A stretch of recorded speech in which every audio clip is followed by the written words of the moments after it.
Hello, আসসালামু আলাইকুম। কেমন আছেন সবাই? নিশ্চয়ই অনেক ভালো আছেন। তো আজকে আমি একটি বিষয় আলোচনা করব, সেটি হচ্ছে সেকেন্ড হ্যান্ড মার্কেট থেকে আপনি কিভাবে আইফোন কিনে অন্তত বুঝতে পারবেন যে আইফোনটি আপনি সঠিকভাবে কিনেছেন।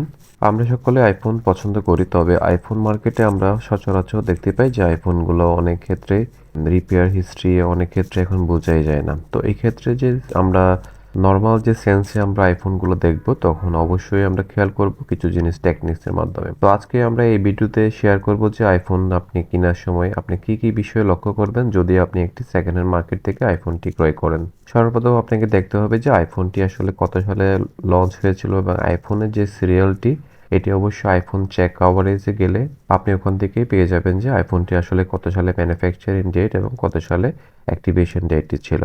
যেহেতু সেকেন্ড হ্যান্ড মার্কেটে 2021 সালের যে আইফোনগুলো থাকে সেগুলো যদি 2024 সালে তুলনা করতে যাই, অনেক ক্ষেত্রে যদি ব্যাটারি 92 থাকে তাহলে আসলে বুঝে নেবেন যে ব্যাটারিটি বুস্টিং করা হয়েছে। তো এই ক্ষেত্রে অবশ্যই আপনি ব্যাটারি স্টেজটা নামিয়ে আপনি অবশ্যই ব্যাটারি অ্যাকচুয়াল হেলথটা জেনে নেবেন।